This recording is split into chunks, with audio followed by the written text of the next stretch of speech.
नमस्कार।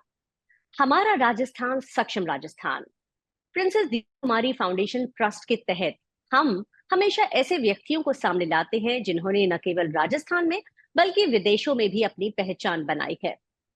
इसी क्रम में आज हमारे साथ हैं भारतीय संगीत के क्षेत्र में अपना खास मुकाम हासिल कर चुके संगीत विशारद श्री आमोद चतुर्वेदी जी। आपने विदेशों में जयपुर की कला का परचम लहराया है और साथ ही दुनिया भर के संगीत साधकों को प्रशिक्षित कर रहे हैं।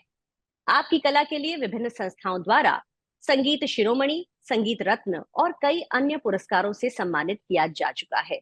तो आइए करते हैं एक छोटी सी बातचीत संगीत विशारद श्री आमोद चतुर्वेदी जी से। आमोद जी, नमस्कार। आपका बहुत बहुत स्वागत है हमारे राजस्थान सक्षम राजस्थान के आज के इस एपिसोड में। मैं तहे दिल से शुक्रिया अदा करना चाहूंगा आप सबका, हमारा सक्षम हो राजस्थान का, कि आप लोगों ने इस खूबसूरत मौके पर मुझे ये किया। मैं संगीत का एक छोटा सा साधक हूँ और कहना चाहिए कि किसी ने बहुत अच्छी बात कही है कि जिंदगी की यही रीत है, हार के बाद ही जीत है, मिट जाएंगे हम सबके नामो निशान एक दिन, जो अमर है वो केवल केवल संगीत है। तो मैं तो एक छोटा सा संगीत का साधक हूँ। आप लोगों ने मुझे इस मौके पर किया, इसके लिए आप लोगों का शुक्रिया, धन्यवाद। बहुत ही अच्छे से शुरुआत की गई है आज इस बातचीत की आमोद जी, मैं कहूंगी। तो सबसे पहले हम जो दर्शक गण है वो मेरे ख्याल में सबसे पहले आपसे ये जानना चाहेंगे कि भारतीय संगीत के प्रति आपका रुझान कब और कैसे हुआ। देखिए मैम, मैं आपको एक बात बताना चाहूंगा। जहां तक संगीत की बात करते हैं ना, ये संगीत हुई कि कला से जगत जगत से जुड़ी कुछ भी चीज हुई, चाहे वो संगीत हुआ, चाहे स्पोर्ट्स हुआ, चाहे चित्रकारी हुई, ये शौक ऐसे हैं जो बचपन से ही लगते हैं। मैंने कभी नहीं सुना किसी को ऐसे कहते हुए कि मैं उम्र के 20-25 साल या 30 साल के पड़ाव पे आया तब मैंने ये सब शुरू किया। नॉर्मली ये चीज बचपन से होती है, इसको आप बहुत तरीके सीरियसली परस्यू करते हैं। संगीत का शौक बचपन से ही था, घर में माहौल भी म्यूजिक का बहुत रहा। मेरे फादर साहित्य से जुड़े थे, राइटर पोएट थे, मेरी मदर अच्छा गाती थी, मेरे बड़े ब्रदर सिस्टर। तो घर में शुरू से संगीत का माहौल था, उसी को सुनते सुनते सुनते बड़े होते गए। कुछ पुराने हिंदी फिल्मी गाने सुनते रहे, कुछ संगति दोस्तों के साथ ऐसी रही, तो फिर वो संगीत आता चला गया। फिर जब सुनना शुरू किया हमारे पुराने दिग्गज सिंगर्स को, तो उनके गाने सुनते थे, उनको गुनगुनाते थे, स्टेज पर परफॉर्म करना शुरू किया, तो वो धीरे धीरे कहीं ना कहीं आता चला गया और फिर बस वो जिंदगी का हिस्सा ही बन गया। मैं तो कहीं इसमें संगीत की शिक्षा भी जरूर शामिल हुई होगी, क्योंकि जैसे कि आपने कहा कि इंटरेस्ट तो बहुत लोगों को होता है, लेकिन शिक्षा लेना, इसे ग्रहण करना भी बहुत जरूरी होता है। तो ये कब और कैसे हुआ। ये आपका कहना बिल्कुल बिल्कुल ठीक है। जैसे मैंने आपको कहा, संगीत में रुचि शुरू से थी, बहुत संगीत की साधना भी करी, पर होता क्या था, विधिवत नहीं सीखा था। पहले वैसे ही शौकिया तौर पर सुन सुन के गाते रहते थे। लेकिन एक टाइम ऐसा आया जब मैं कॉर्पोरेट सेक्टर में अपनी जॉब भी करा करता था, लेकिन मन जॉब में मेरा बहुत लगता नहीं था। मैं किसी ऊंचे लेवल पर पहुंच भी गया था जॉब में, लेकिन मन कमी हमेशा संगीत में लगा रहता था। जॉब को करते करते, लगभग 20 साल पुरानी बात कर रहा हूँ मैं, उस जॉब को करते करते मैंने अपना संगीत विशारद परस्यू करना शुरू किया और मैंने भातखंडे संगीत विद्यापीठ लखनऊ को ज्वाइन किया, जिसकी ऑफलाइन क्लासेस जयपुर में हुआ करती हैं। उनको मैं रेगुलर अटेंड करता रहा, फिर संगीत विशारद की पूरी उपाधि ली, ट्रेनिंग ली, लगभग 5 साल का उसको पूरा कोर्स किया। अमित अनुपम जी मेरे जो गुरु रहे हैं, उन्होंने मुझे पूरा उसकी संगीत की बारीकियां समझाई, पूरा संगीत का ज्ञान दिया, सुर ताल लय, और करते करते संगीत विशारद की उपाधि ली। उसके बाद फाइनली ये हुआ, उपाधि लेने के बाद ये लगा कि अब जो कुछ करना है इसी क्षेत्र में करना है, अब जो होगा देखा जाएगा। तो फाइनली फिर इसी क्षेत्र में उतरे और आप जो बरसों से कर रहा हूँ वो सब इसी में कर रहा हूँ, संगीत में, इस तरह यानी से। यहीं पर हुआ आपकी संगीत के प्रति रुचि और आपकी शिक्षा का एक संगम हुआ, जिसने कि आपको उस जगह पहुंचाया जहां आज जी आप हैं। जी, हाँ जी, बिल्कुल जी। बिल्कुल बिल्कुल। तो अब आपसे जानना चाहेंगे आमोद जी की संगीत क्षेत्र में आपके इंस्पिरेशन, आपकी प्रेरणा कौन है, और ये फैसला करना कि संगीत को ही बनाया जाए, क्या ये आसान था आपके लिए। पहले आपसे जानना चाहेंगे कि आसान था या नहीं। नहीं, ये आपका क्या, ये बहुत खूबसूरत सवाल है। ये एक्चुअली वाकई आसान नहीं। एक अच्छा खासा जॉब चल रहा था, एक फिक्स सैलरी आप हर महीने ले रहे हैं, मतलब कुछ रिस्पॉन्सिबिलिटीज भी हैं। तो लगता है कि एकदम से एक सब कुछ ठीक चलते चलते एकदम से एक अनसर्टेन एरिया में आप जा रहे हैं, जिसमें बहुत निश्चितता नहीं है। लेकिन हुआ क्या, जब ये कर रहा था तो ड्यूरिंग ड्यूरिंग ऐसे लोग मुझे मिलते चले गए का ये कहना था कि अगर आप फाइनली इसमें आते हैं तो हम लोग पूरा सपोर्ट आपको करेंगे। तो कहीं न कहीं वो विश्वास था, माता-पिता का आशीर्वाद था, ईश्वर की कृपा थी। ये फैसला लिया, डिसीज़न लिया, बहुत मुश्किल था। शुरुआत में गड़बड़ भी हुई, शुरुआत में डर भी लगा, ले भी लिया, कुछ महीने स्ट्रगल भी रहा कि सही किया है, नहीं किया। लेकिन धीरे-धीरे वो कहते हैं ना, मैं चला तो अकेले जाने पे मंजिल मगर लोग साथ आते गए, कारवां बनता चला गया। तो धीरे-धीरे लोग जुड़ते चले गए मैम, और फिर ये कारवां बनता चला गया, और अब बरसों से सुर साधक जुड़े हुए हैं, जो हमारी सुर से जुड़े हैं। मेरी अकेडमी का नाम सुर म्यूज़िक अकेडमी है। तो जो हमारी अकेडमी से जुड़े हैं उनको हम सुर साधक बोलते हैं। तो आज सुर साधक इतने हैं कि केवल जयपुर से नहीं, अहमदाबाद, दिल्ली, मुंबई, कलकत्ता और अमेरिका, दुबई, जर्मनी से भी लोग जुड़े हुए हैं। तो ये कारवां बढ़ता ही जा रहा है by the grace of God. हाँ, मुझे ये जो सवाल मैंने आपसे किया है कि ये आसान है कि नहीं है, ये मुझे लगता है कि आज के वक्त में ही नहीं बल्कि बहुत वक्त से बहुत ही ज्यादा रेलेवेंट रहा है। बहुत सारे लोग खासकर अगर हम देखते हैं कि जैसे कि आपने भी कहा कि बचपन की रुचि संगीत की तरफ थी, ऐसे बहुत सारे स्कूल स्टूडेंट्स भी हैं, बहुत सारे लोग हैं जो कंफ्यूज रहते हैं कि म्यूजिक को करियर की तरह लेना है या नहीं है। तो ऐसे में मुझे लगता है कि आप जैसे लोग जो एक्सपीरियंस्ड हैं, जिन्होंने बहुत लंबा वक्त इसके साथ निकाला है, आप बिल्कुल सही तरीके से बता सकते हैं कि ये करियर ऑप्शन हो सकता है या नहीं। ये करियर ऑप्शन बिल्कुल हो सकता है। आज के सिनेरियो में आपको मैं कहना चाहूँगा, आज से 15, 20, 25 साल पहले की बात करें तो म्यूज़िक को as a full time career लेना डिफ़िकल्ट मानते थे। कहते थे कि ठीक है, हॉबी के तौर पर इसको आगे बढ़ाया जा सकता है। लेकिन अब ये एक फुल फ्लैज इंडस्ट्री है। इसको बतौर करियर लोग ले रहे हैं, और मैंने ये तक देखा, मैं अपनी बात नहीं कर रहा, औरों की बात भी कर रहा हूँ, जो बहुत अच्छे-अच्छे करियर थे और अच्छे-अच्छे मुकाम पर थे, और फाइनली उन्होंने अपने इसको पैशन को भी प्रोफ़ेशन बनाया, हॉबी को ही परस्यू किया। तो आज वो लोग म्यूज़िक को ही मान रहे हैं, और आज बहुत सारे प्लेटफ़ॉर्म्स अवेलेबल हैं। आज से 25-30 साल पहले सब चीज़ें नहीं थी, आज बहुत से प्लेटफ़ॉर्म अवेलेबल हैं, social media, stage shows, TV, बहुत सी चीज़ें हैं। तो लोग जगह-जगह परस्यू कर रहे हैं, लाइव बैंड का भी बहुत क्रेज़ है, लोग लाइव भी बहुत परफ़ॉर्म करते हैं। तो मेरे टाइम में, आज के सिनेरियो में तो इसको बिल्कुल फुल करियर बनाया जा सकता है। ये मेरी जैसे कि अपनी सोच आपने है। जी, जैसे कि आपने कहा बहुत सारे डिजिटल प्लेटफॉर्म्स आज मौजूद हैं।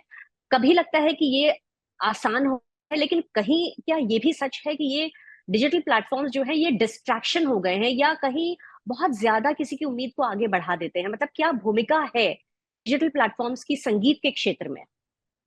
अब देखिए, इसमें मैं आपको ऑनेस्टली एक चीज़ का जवाब दूँगा बड़ी ईमानदारी से। डिजिटल प्लेटफ़ॉर्म का सबसे बड़ा फ़ायदा तो एक ही है कि आपकी रीच, नेटवर्किंग। होता क्या है, एक ऑडिटोरियम में एक सिंगर परफ़ॉर्म करके आया, वहाँ पे 400-500 लोगों ने उस ऑडिटोरियम में उसको सुना। उसी गाने को वो बंदा परफ़ॉर्म करने के बाद सोशल मीडिया साइट पर डाल देगा, किसी भी सोशल मीडिया पे उसको शेयर कर देगा। अब वहाँ उसको देखने वाले बहुत होंगे, 5,000, 10,000, 15,000, और देखते रहेंगे, क्योंकि वो वीडियो आपका फिक्स, पर आप उसको लोग देखते रहेंगे। तो रीच तो आपकी बढ़ गई है, अनडाउटली रीच तो आपकी बढ़ गई है, पर इससे क्या हुआ, मुझे ऐसा लगता है लोगों ने सीखना कम कर दिया है। देश वो शुरुआत में ये फ़ील करते हैं कि मेरा ये गाना 1,000 लोगों ने देख लिया, 2,000 ने देख लिया, 5,000 ने देख लिया, ये गाना मेरा बहुत हिट हो गया, मैं अपने आप को एक बहुत अच्छा सिंगर मान सकता हूँ, बड़ा सिंगर, मतलब ऐसा होता नहीं है। एक टाइम आपकी रीच तो बढ़ जाएगी, वीडियो बहुत लोग देख लेंगे, लेकिन मेरा कहने का मतलब फिर वही है कि ये, इसका फ़ायदा सिर्फ़ यही है कि आपकी रीच थोड़ी बढ़ जाएगी, लेकिन कई लोग नॉन सिंगर जिन्होंने सीखा नहीं है, फिर वो भी अपने आप को सिंगर की कैटेगरी में डाल के, और इस प्लेटफ़ॉर्म का फ़ायदा उठाते हैं, और फिर उसके उनके जो जान-पहचान के लोग हैं, जो उनको उनके जो परिचित हैं, वो चाहे ना अनचाहे उसको लाइक करना कर शुरू कर देते हैं, पसंद करना शुरू कर देते हैं। इस वजह से ये है कि उनको ये लगता है कि हम इस डिजिटल प्लेटफ़ॉर्म पे बहुत बढ़िया कर रहे हैं, पर मेरा मानना ये है कि विधिवत सीख और उसके बाद इस पे आना, उसमें फ़र्क है। बिल्कुल सही कहा आपने कि एक तरीका हमें समझना बहुत ज्यादा जरूरी है। जो चीज चल रही है, जो ट्रेंड है, उसी के साथ चलते जाना जरूरी नहीं है, बल्कि कहीं ना कहीं हम डिजिटल प्लेटफॉर्म्स को यूज जरूर कर सकते हैं, लेकिन उन्हें भी हमें माइंडफुली यूज करना चाहिए। किस बिल्कुल वक्त सही कह पे रहे हैं। हमें डिजिटल प्लेटफॉर्म्स बिल्कुल, का लाभ बिल्कुल। लेना है, ये हम पर डिपेंड करता है। जी, बिल्कुल आप सही कह रहे हैं, बिल्कुल सही कह रहे हैं। दिस इज़ जी। अब आपसे एक और सवाल आमोद जी, अपने भारतीय संगीत के क्षेत्र में ही अपने आप को आगे बढ़ाया है, लेकिन ये देखा गया है कि युवाओं के बीच शायद कहीं थोड़ा बहुत कंफ्यूजन, डिस्ट्रैक्शन चल रहा है कि वो सब भारतीय संगीत की तरफ रुझान थोड़ा कम तो देखा गया है। तो क्या किया जाए, कैसे भारतीय संगीत को युवाओं के बीच लोकप्रिय बनाया जाए?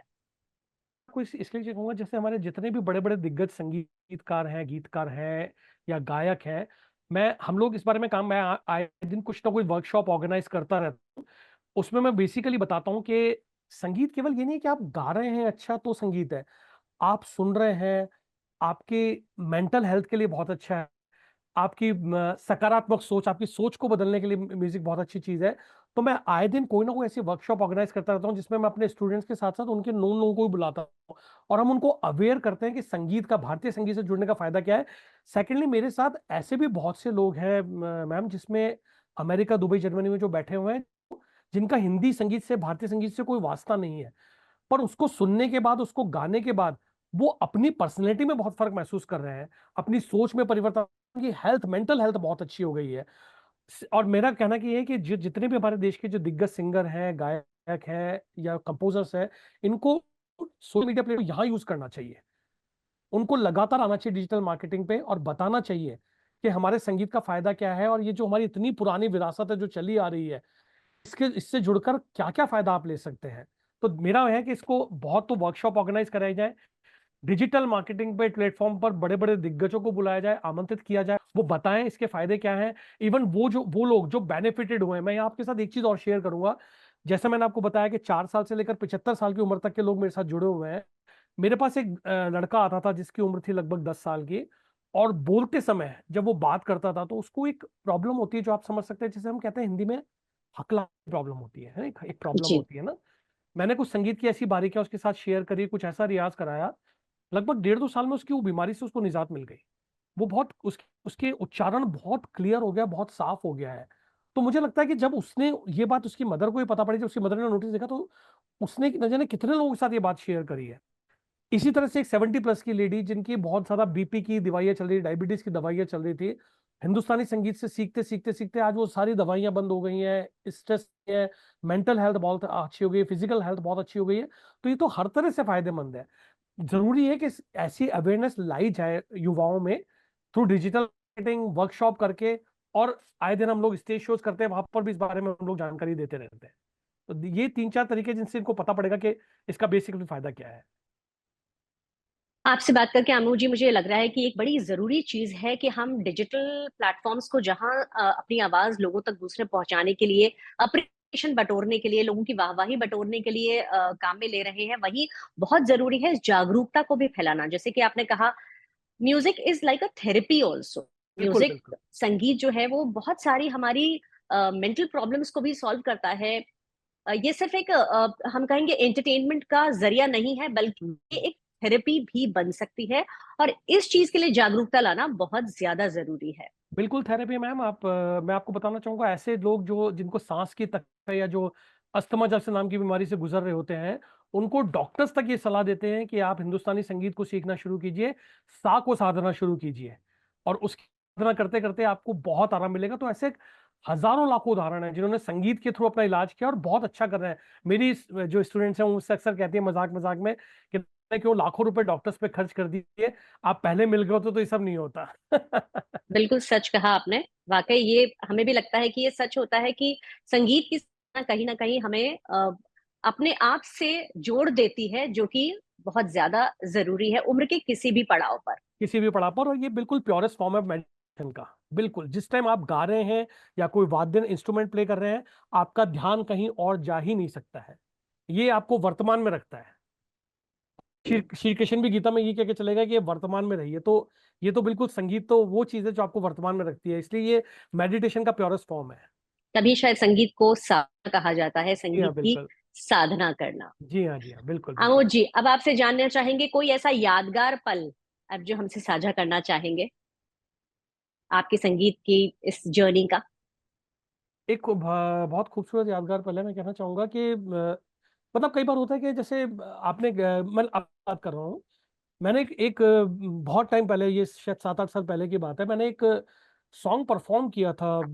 हमारे जयपुर में एक बहुत बड़ा शो था, महाराणा प्रताप ऑडिटोरियम में, उसमें मैंने एक सॉन्ग परफॉर्म किया था जो हमारे हिंदी फिल्मों के बहुत मशहूर दिग्गज गायक मोहम्मद रफी साहब ने गाया था, और उसका कंपोजिशन दिया था मदन मोहन साहब ने। मतलब मदन मोहन साहब बहुत बड़े म्यूजिक डायरेक्टर रहे हैं और उन्होंने बेहतरीन से बेहतरीन कंपोजिशन दी है। उस गाने को मैंने लाइव शो पे, स्टेज पे परफॉर्म किया था। कुछ दिनों बाद उस गाने को, हम, मदन मोहन साहब की डॉटर है, वो गाना उन तक पहुंचा, वो गाना, और वो गाना उन्होंने भी सुना। वो गाना उनके पिताजी ने कंपोज किया था, और इतनी खूबसूरत कंपोजिशन उस गाने की है। उनसे कॉल मैंने रिसीव किया, मतलब इनफैक्ट मुझे इतना सुकून मिला वो फोन जब मैंने उनका रिसीव किया। कोई बहुत बड़ा अवार्ड, कोई बहुत बड़ा सेलिब्रिटी आके बोल देता तो भी मुझे इतना फर्क नहीं पड़ता जितना सुकून उस फोन कॉल ने दिया। संगीता गुप्ता मैम है, मदन मोहन साहब की डॉटर है, उन्होंने मुझे फोन किया और फोन करके बोला कि आमोद, बरसों बाद इस पिताजी की कॉम्पोजिशन सुनी है, मोहम्मद रफी साहब ने इसको बहुत अच्छा निभाया है। मैं नहीं कहूंगा कि हम रफी साहब के आसपास तो कहीं सोच ही नहीं सकते, लेकिन आपने बहुत अच्छा निभाया है, और अब मैं आज सुबह से यही गाना सुन रही हूँ यार। ये मेरे लिए इतना बड़ा खूबसूरत रिवॉर्ड था, इतना बड़ा अवार्ड था कि पर्सन लाइक जिन्होंने इसको कंपोज, उनकी डॉटर मुझे फोन करी, उनकी पुत्री मुझे फोन करी और कह रही है कि आपने पिताजी की कंपोजिशन को बहुत हद तक सही निभाया है। और इसके बावजूद, इसके बाद मैम, जो इतने, जैसे जो लोग जिनके घरों में बहुत, मेरे मेरे पास, मैं आपको कहना चाहूंगा, मेरे पास बहुत से हस्बैंड वाइफ कपल्स भी आते हैं म्यूजिक सीखने के लिए। तो सुकून ये है कि आज वो ये कहते हैं कि हमारे घर में आज कोई नकद होती ही नहीं, कि केवल हम लोग चर्चा ही म्यूजिक की करते हैं कि ये कॉम्पोजिशन कैसी है, इसको कैसे गाया जाए, यहाँ पर म्यूजिक का पीस कैसे, तो बोलता है हमारे कभी किसी तरह का आर्गुमेंट होता नहीं है। तो इस तरह से मुझे लग रहा है कि मैंने, मतलब ये मेरे लिए सबसे बड़ा अच्छा अनुभव है, यादगार अनुभव है, कि मैंने इतने लोगों की ब्लेसिंग्स ले रखी है, इतने लोगों की गुड क्या विशेस ले बात है, रखी है कि आज उनके घरों में बहुत पॉजिटिव एनर्जी है। तो ये सबसे बड़ा सुकून है, सबसे बड़ा यादगार पल मेरे लिए जीवन का यही है। क्या बात है। वाह, बहुत अच्छा लगा अमोजी से आपसे ये सारी बातें सुनकर। एक अलग ही, कहते हैं ना, एक पॉजिटिविटी की फीलिंग आती है कि संगीत कितना जरूरी है हम सबकी जिंदगियों में और क्या क्या कर सकता है संगीत। बिल्कुल बिल्कुल बिल्कुल बिल्कुल, it's a, music is magic. जी। अमोद जी, अब आपसे जानना चाहेंगे कि बहुत सारे, जैसे कि मैंने पहले भी कहा कि युवा पीढ़ी में बहुत सारे ऐसे लोग हैं जो कंफ्यूज हैं कि संगीत को, म्यूजिक को प्रोफेशन की तरह, करियर ऑप्शन की तरह देखें या ना देखें। हम चाहेंगे कि इस मंच के माध्यम से आप कोई मैसेज दें उन लोगों को जो कंफ्यूज हैं, जो उसे एक प्रोफेशन की तरह देख रहे हैं। मैं केवल एक मैसेज कहना चाहूंगा, जैसा आपने बोला कि साधना, देखिए थोड़ा सा आजकल की युवा पीढ़ी में ये है कि वो शॉर्टकट जरूर तलाशते हैं कि छोटा रास्ता मिल जाए ना। इसमें कोई छोटा रास्ता नहीं है ना। उनको अपने आप को मेंटली इतना प्रिपेयर करना पड़ेगा कि बरसों की साधना है। और ये है कि बरसों की साधना है, लेकिन सुकून बहुत है इसमें। मैं किसी और प्रोफेशन में हो सकता है आपके पास शायद फाइनेंशियली आप आर्थिक रूप से बहुत ज्यादा वाले, लेकिन सुकून जो है ना वो तो इसी में है। तो या तो मैं युवाओं को ये कहना चाहूंगा कि वो अपने आप को लाइफ में सुकून ढूंढ रहे हैं, जिंदगी में सुकून चाहते हैं, संगीत में थोड़ा रुझान है, तो इसको सीखना शुरू करें, विधिवत सीखना शुरू करें। ऐसा नहीं कि आपने एक दो गाने आप अच्छे गा लेते हैं, गुनगुना लेते हैं, और उसको गा के आप आगे परस्यू चाहे, तो ऐसा नहीं है। इसमें इंग्लिश में एक वो दो शब्द है, पेशेंस और प्रैक्टिस, यानी धैर्य और अभ्यास। अगर ये दोनों चीजें आप में हैं, तो फिर इसको बताओ यार, आप जरूर अपनाएं। मैं युवाओं को यही कहूंगा। और अब ये भी कहना चाहूंगा कि ये एक पूरी तरह से एक संगीत एक ऐसा क्षेत्र बन चुका है जिसको अपन बतौर करियर ले सकते हैं, बतौर अपने करियर के लिए उसमें इसको ले सकते हैं। तो इसको जरूर परस्यू करना चाहिए। हम उम्मीद करते हैं कि जो आपने मैसेज दिया वो हमारे जो भी युवागण हैं जो कि इस प्रोग्राम को देख रहे हैं वो जरूर इसको मानेंगे और इसी रास्ते पे आगे चलेंगे। और अब आपसे जानना चाहेंगे कि भविष्य में आपकी क्या योजनाएं हैं। जैसे कि आप देश में अपना नाम स्थापित कर चुके हैं, तो कहाँ तक ये जर्नी, ये सफर जाएगा आमोद चतुर्वेदी जी का। अब ये कहना बहुत मुश्किल है, लेकिन हाँ इतना जरूर कहना चाहूंगा कि माँ सरस्वती की बहुत कृपा है, मेरे माता पिता का आशीर्वाद है, सब परिवार का सहयोग है, ईश्वरी कृपा है। मेरे पास बहुत से जो लोग हैं सुर साधक, जिनको मैं वो हमारे साथ अमेरिका से और जर्मनी से बहुत जुड़े हुए हैं। अब फ्यूचर में हमारा ऐसा प्लान है कि हम एक, हमारे प्रोग्राम्स का जो हम नाम देते हैं वो देते हैं सुरीली शाम सुर के नाम। तो अब आने वाले कुछ महीनों में ऐसा कुछ प्लान बन रहा है, ऐसा कुछ ईश्वर की कृपा है कि हम लोग ऐसा कुछ कर रहे हैं कि विदेशों में हमारे संगीत के जो हमारे सुर साधक जुड़े हुए हैं, उनके लिए हम लोग परफॉर्म करना शुरू करेंगे, उनको वहां पे परफॉर्म कराएंगे, उनको मंच देंगे। तो इसके लिए जोर शोर से तैयारी चल रही है वॉशिंगटन डीसी के लिए। वहां पे हमारे बहुत से सुर साधक हैं। तो फ्यूचर में हम इंडिया को छोड़ के बाहर की कंट्रीज में कोशिश करें, जो हमारे सुर साधक है उनको एक मंच दें और वहां जाके प्रोग्राम पर परफॉर्म करें, ताकि सुरों का कारवा बढ़े, लुटते रहें। ये सब अभी हम लोग प्लान कर रहे हैं। अलग अलग टाइम पर हम लोग वर्कशॉप भी अलग अलग शहरों में ऑर्गेनाइज करने का प्लान कर रहे हैं। प्लस एकेडमी की कुछ ब्रांचेस जयपुर और जयपुर के बाहर भी कुछ खोलने का प्लान कर रहे हैं। तो ये सब है। और ये तो मैम एक ऐसा, ये ऐसा एक कारवा है, ऐसा एक जर्नी है कि इसमें लोग जुड़ते रहते हैं और जो जुड़ता है उसको सुकून मिलता है। ये मैं इतना जानता हूँ। बिल्कुल। मैं कहूंगी आमोद जी, बहुत ही अच्छा लगा आज आपसे बातचीत करके, क्योंकि ये सिर्फ ना आपकी पॉजिटिव एनर्जी, आपकी ऊर्जा, आपकी सकारात्मकता है, बल्कि बहुत कुछ है आपसे सीखने के लिए संगीत के अलावा।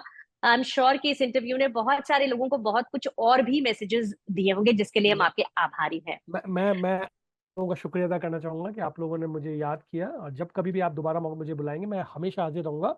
और बस यही मैसेज देना चाहता हूँ कि सुरों का कारवां हमेशा चलता रहना चाहिए, सुरों का कारवां हमेशा चलता रहना चाहिए। जो भी संगीत की साधना कर रहे हैं वो करें और इस साधना को बढ़ाएं।